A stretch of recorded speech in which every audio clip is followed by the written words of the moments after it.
তুমি এখনো কবর দেখেছো? কবরের শাস্তি কি জিনিস তুমি দেখো নাই?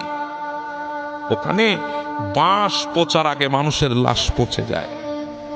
তুমি কি জানো না ওই কবর যখন তোমাকে রাখা হবে, চতুর্পাশ থেকে কবর যখন তোমাকে চাপ দিবে, ওই চাপগুলা নেওয়ার মতো শক্তি কি তুমি অর্জন করতে পেরেছো?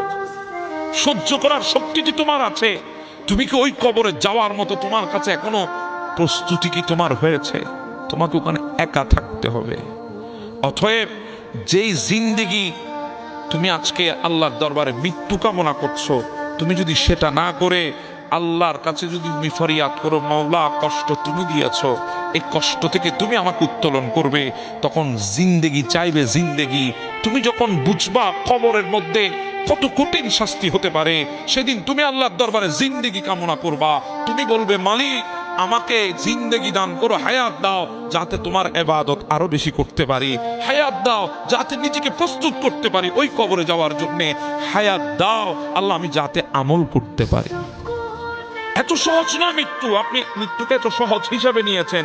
আত্মহত্যা করলে সব শেষ হয়ে যাবে, সুসাইড করলে সব শেষ হয়ে যাবে, এই সামান্য কষ্টে পড়ে নিজের জিন্দেগি শেষ করতে চাচ্ছেন আপনি। একাকিত্বে পড়ে আপনি আজকে জীবনের প্রতি অনীহা হয়ে গেছেন।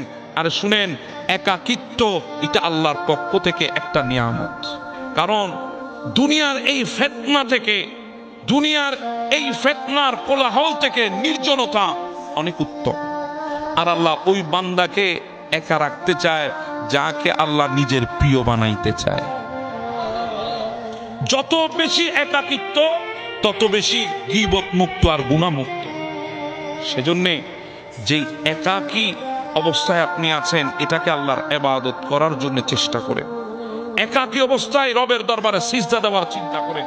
একাকী অবস্থায় ইবাদত বন্দি করার চেষ্টা করেন। দেখবেন জীবন পরিবর্তন হয়ে গেছে। তো জোরে বলেন না সুবহানাল্লাহ।